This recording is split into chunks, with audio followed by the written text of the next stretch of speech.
అందరికీ నమస్కారం. ఇప్పుడు మన దగ్గర ఇక్కడ ట్రీట్మెంట్ తీసుకొని ప్రెగ్నెన్సీ వచ్చిన వాళ్ళు, డెలివరీ అయిన వాళ్ళు వాళ్ళ ఎక్స్పీరియన్స్ మనతో షేర్ చేసుకుంటున్నారు. హరిలావణ్య. నా పేరు హరిలావణ్య. నాకు నార్మల్ డెలివరీ అయింది, బాబు పుట్టారు. ఫస్ట్ ఇక్కడ నేను దీనికంటే ముందు వేరే దగ్గర ట్రీట్మెంట్ తీసుకున్నాను. ఫస్ట్ నుంచి నాకు ఇర్రెగ్యులర్ పీరియడ్స్ ఉండేటివి. 3 monthsకి ఒకసారి, 4 monthsకి ఒకసారి, అలా ఒక్కొక్కసారి రాకపోతే వెళ్తే ట్యాబ్లెట్స్ ఇస్తారు, అవుతుంది, అలా ఉండేది. పీరియడ్స్ వచ్చిన తర్వాత ఫాలికా స్టడీ అయిపెడితే ఏం ప్రాబ్లం లేదమ్మా, నీకు ఇదైపోతుంది అని చెప్పేవాళ్ళు. నాకు అప్పటికి వెళ్ళయి 2 years దాకా నేను ఎక్కడ చూపించుకోలేదు. తర్వాత పీరియడ్స్ ఆగిపోయిన తర్వాత వెళ్ళి చూపించుకుంటే పీసీఓడి ఉంది అని చెప్పారు. ఫస్ట్ 2 హాస్పిటల్స్లో చూపించుకున్నాము.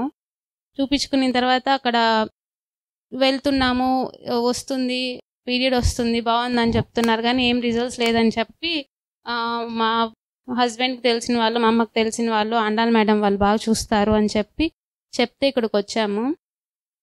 ఇక్కడికి వచ్చిన తర్వాత మేడం వాళ్ళు ఫస్ట్ అడిగారు, ఏంటి ప్రాబ్లము, నువ్వు అసలుకి అవుతుంది అనుకుంటున్నావా, నీకు వస్తుంది అనుకుంటున్నావా, లేదనుకుంటున్నావా, నీ మీద నీకు నమ్మకం ఉందా అని. నేను చెప్పేదాన్ని, నా మీద నాకు నమ్మకం ఉంది మేడం, అసలుకి రాకుండా ఎందుకుంటుంది, ఏమన్నా ప్రాబ్లం ఉంటే రాదు, కానీ ఏదన్నా ఉన్నా మనం క్లియర్ చేసుకోవాలి తప్ప రాకూడదు అని అనుకోకూడదు అని. నీకు కాన్ఫిడెన్స్ ఉంది కదా, అయితే అది అట్లానే ఉంచుకో, నీకు అవుతుంది ఖచ్చితంగా, ఫస్ట్ ఒక 6 months ట్రై చేద్దామని చెప్పారు. ఫస్ట్ నేను ఒక 2 months ట్రీట్మెంట్ తీసుకున్నాను. తర్వాత నేను జాబ్ పని మీద హైదరాబాద్కి వెళ్ళిపోయాను. ఒక 3 to 4 months మళ్ళీ బ్రేక్ పడింది. మళ్ళీ వచ్చి మళ్ళీ కంటిన్యూ చేశాను. ఫస్ట్ అప్పటికి పీరియడ్స్ ఆగిపోయింది, రాలేదు. టెస్ట్ చేసుకుంటే నెగిటివ్ వచ్చింది. సరే ఒకసారి హాస్పిటల్కి వెళ్దాము, ఆపేసాం కదా ట్రీట్మెంట్ అని హాస్పిటల్కి వచ్చాము. నెగిటివ్ రిజల్ట్సే ఉన్నింది. చూపించుకున్న తర్వాత మేడం టాబ్లెట్ పెట్టారు, పీరియడ్ వచ్చింది. నెక్స్ట్ 2nd month పీరియడ్ వచ్చింది. 3rd month అయ్యేసరికి ఫాలికా స్టడీ పెట్టారు మేడము. ఆ ఫాలికా స్టడీ అయిపోయిన తర్వాత మేడం వాళ్ళు డైట్, ఎక్సర్సైజెస్, కపుల్ వాక్ అవి చెప్పేవాళ్ళు. అవి నేను డైలీ చేసేదాన్ని, జాబ్కి వెళ్తూ కూడాను చేస్తూ ఉండేసరికి తర్వాత ఫాలికా స్టడీ అయిపోయి నెక్స్ట్ మంత్కి అంతా మళ్ళీ కన్ఫర్మ్ అయిపోయింది ప్రెగ్నెన్సీ. అప్పుడు వచ్చి చూపించుకుంటే అన్నీ చేసావమ్మా, బాగుంది, నీకేం ప్రాబ్లం లేదు అని చెప్పారు. దాని తర్వాత కంటిన్యూగా ఇంకా మేడం వాళ్ళ ధైర్యం చెప్పడం, నీకేం భయం లేదు, ఆండాల్ మేడం ఉన్నారు. అమ్మ వాళ్ళు ఆపరేషన్ అవుతుందా, నార్మల్ డెలివరీ అవుతుందా అని ఫస్ట్ నుంచి భయపడేవాళ్ళు. నా మేడం వచ్చి ఏం పర్వాలేదమ్మా, నార్మల్ డెలివరీ అవుతుంది, మేడం మీద నమ్మకం ఉంచుకుంటే చాలు అని అందరు బాగా సపోర్ట్ చేసి అందరు బాగా మోటివేట్ చేసేవాళ్ళు అనమాట. అలా నా మీద నాకు నమ్మకం పెట్టుకొని, ఎందుకు చేసుకోలేను, అసలు నార్మల్ డెలివరీ అనేది ఏం పెద్ద ఎవరికి కాంది కాదు కదా మనకి కాకపోవడానికి అనే నమ్మకం పెట్టుకొని మేడం చెప్పినవన్నీ ఫాలో అయ్యేదాన్ని. యాక్టివిటీ క్లాసెస్కి కూడా అటెండ్ అయ్యాను, 2 యాక్టివిటీ క్లాసెస్కి.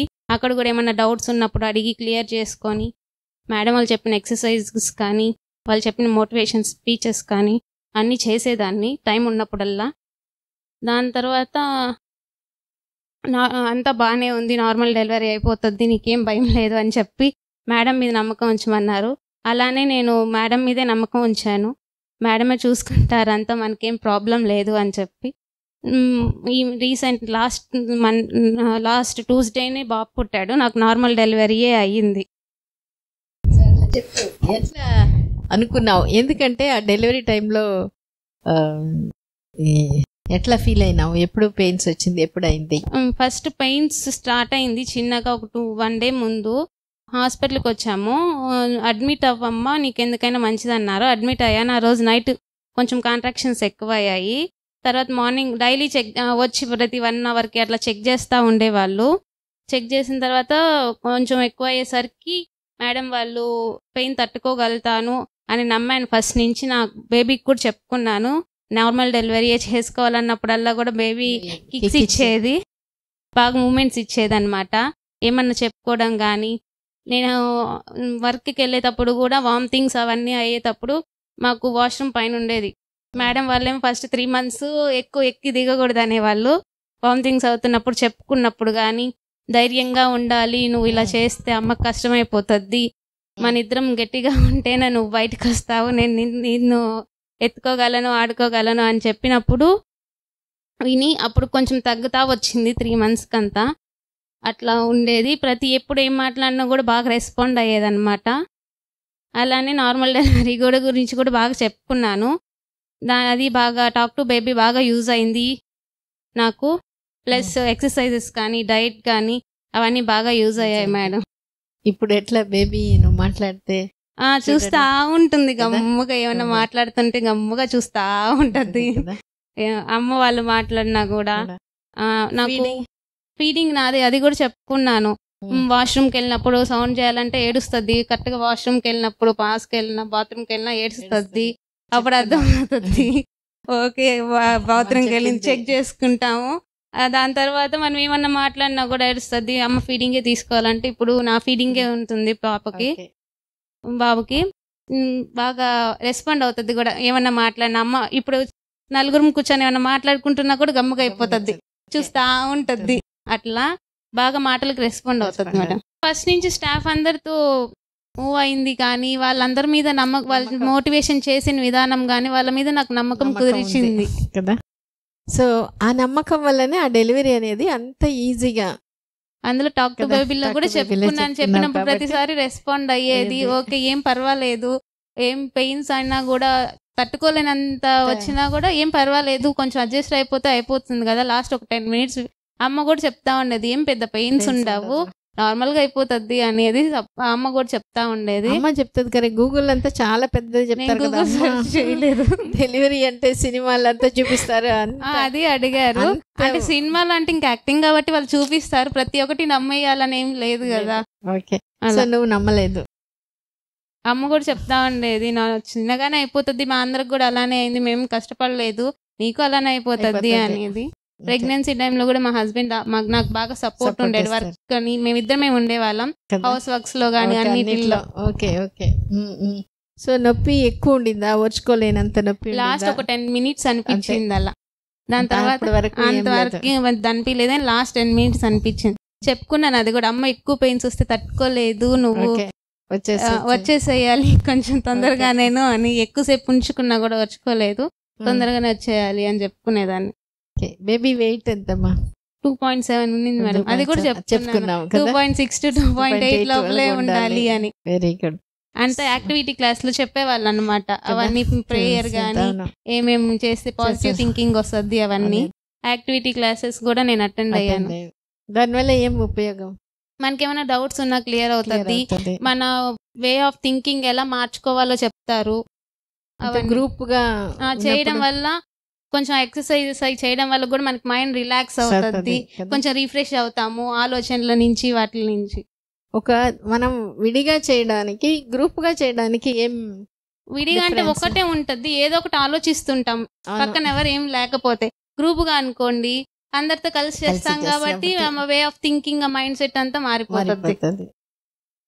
సో నువ్వు కన్సీవ్ అయిన వాళ్ళంటే నువ్వు ఏం గట్టిగా నీ గురించి ఏమనుకున్నావు? ఫస్ట్ ఇర్రెగ్యులర్ పీరియడ్స్ గురించి ఏమనుకున్నావు? ఇర్రెగ్యులర్ పీరియడ్స్ గురించి అంటే నార్మల్గానే టాబ్లెట్స్ ఇస్తే వస్తుంది పోతుంది లేకపోతే రావట్లేదు అని అనుకున్నాను. దాని తర్వాత అది నార్మల్ అయిపోయింది. ఓకే అదేం కాదమ్మా, అదేం పెద్ద విషయం కాదు, నీకు నార్మల్ అది కంటిన్యూ అయిపోతుంది, అదేం పెద్ద ఇది కాదన్నారు. అప్పుడు ఓకే మనము డైట్ ఇవన్నీ ఫాలో అయ్యి చూద్దాము, ఎందుకు కాదు అని ఫాలో అవ్వాను. అంతకుముందు జాబ్ లేనప్పుడు దీని గురించి ఆలోచిస్తూ ఉండేదాన్ని, అందుకని మా హస్బెండ్ జాబ్లో జాయిన్ చేశారు నన్ను. దాని తర్వాత దీని గురించి ఆలోచించడం మానేసి జాబ్ మీద పడిపోయేసరికి జాబ్లో జాయిన్ అయిన తర్వాత చెప్పాను కదా, ఇక్కడికి వచ్చి ట్రీట్మెంట్ తీసుకున్న వెంటనే కన్ఫర్మ్ అయిపోయింది. అప్పుడు ఇర్రెగ్యులర్ పీరియడ్స్ రెగ్యులర్ అయిందా లేదా ఇర్రెగ్యులర్ గా? ఇర్రెగ్యులర్ గా లేదు, రెగ్యులర్ అయింది. 3 months కంటిన్యూ అయిన తర్వాత 4th month అంతా అయిపోయింది, రెగ్యులర్ అయిపోయింది పీరియడ్ కూడా. ప్రెగ్నెన్సీ వచ్చినప్పుడు ఆశ్చర్యపడిపోయావా ఎట్లా వచ్చింది? అలా ఏం లేదు, ఎందుకంటే మేడం వాళ్ళు చెప్పినప్పుడు నమ్మాను నన్ను నేను. నాకెందుకు రాదు, వస్తుంది, అంత వయసు ఏమి అయిపోయింది, ఎందుకు రాదు, మనకేం పెద్ద ప్రాబ్లం ఏం లేదు, పీసీఓడి చిన్నదని చెప్పారు కదా, దాని గురించి అంత భయపడాల్సిన అవసరం లేదు కదా, ఎందుకు రాదు అని అనుకున్నాను. వచ్చినప్పుడు హ్యాపీగా ఫీల్ అయ్యాము కదా. అది చాలా ఇంపార్టెంట్. పీసీఓడి అంటే పెద్ద విషయంగా అందరు చెప్తారు, గూగుల్ అట్ట పెడతారే, నువ్వు ఎందుకు అది నమ్మకుండా మేము చెప్పిన మాట నమ్మే? బయట అంతా నార్మల్గా టాబ్లెట్స్ ఇస్తారు, ఇక్కడ ఫుడ్ ఎక్సర్సైజ్ చెప్పారు కదా, ఇది కూడా ట్రై చేద్దాము, మనం బయట ఫుడ్ అవన్నీ తగ్గించేసి ఓకే ట్రై చేద్దాము, ఎందుకు నమ్మకూడదు మనల్ని, మనం నమ్మకపోతే ఇంకెవరు నమ్ముతారు మేడం, ఫస్ట్ మనల్ని మనం నమ్మితేనే కదా ఏదైనా సాధించగలము. కానీ అంతకుముందు నువ్వే కదా చెప్పావు, అంతకుముందు ఆలోచిస్తాను అంటే ఎవరన్నా అడిగినప్పుడు ఆలోచించేదాన్ని, ఏమని ఇంకా ఎందుకు రాలేదు పీసీఓడి దానివల్లేనా ఇంకేమన్నా ప్రాబ్లమా అనేది. వస్తుందా రాదా, వస్తుందా రాదా అని అయితే లేదు, ఖచ్చితంగా వస్తుంది అనే నమ్మకంతోనే ఉన్నింది ఫస్ట్ నుంచి. కానీ లేట్ అవుతుంది అనే బాధ. అంతే, అడుగుతున్నారే అనే ఇది తప్ప ఇంకేమీ లేదు. వాళ్ళ మీద బాధ, వాళ్ళెందుకు నన్ను అడగాలి, వచ్చిన వాళ్ళు వాళ్ళ పని చూసుకొని వెళ్ళొచ్చు కదా, నన్ను ఎందుకు అడగాలి అనేది ఉండేది. సో నాకు ఎట్లయినా వస్తుంది అని తెలుసు. ఇర్రెగ్యులర్ పీరియడ్స్ పెద్ద ప్రాబ్లం గా అనుకున్నావా? లేదు మేడం, అంటే నార్మల్ రెగ్యులర్ అయిపోతే సరిపోతుంది కదా, మనము దానికోసం ట్రై చేయాలి అని చెప్పి ట్రై చేశాను. ఓకే, 3 years అయిపోయింది కదా, 3 years రాకపోతే ఇది చాలా కష్టం కదా అని. అంటే ఫస్ట్ 2 years అసలు మేము ట్రీట్మెంట్కి కూడా వెళ్ళలేదు, ఎందుకు ఊరికే ట్రీట్మెంట్కి వెళ్ళేది, లేట్ అవుతుందేమో వస్తుందిలే అనుకున్నాము. తర్వాత ఇంకా అడుగుతుండేసరికి వెళ్తే ఒకసారి బాగుంటుందని వెళ్ళాము. నార్మల్గా 2 hospitals అంత సెట్ అయినట్టు అనిపించలేదు. తర్వాత వేరే వాళ్ళు చెప్పడం వల్ల మా హస్బెండ్కి అమ్మ వాళ్ళకి ఇక్కడికి వచ్చాము. ఓకే, సరే, చాలా సంతోషం. Thank you madam.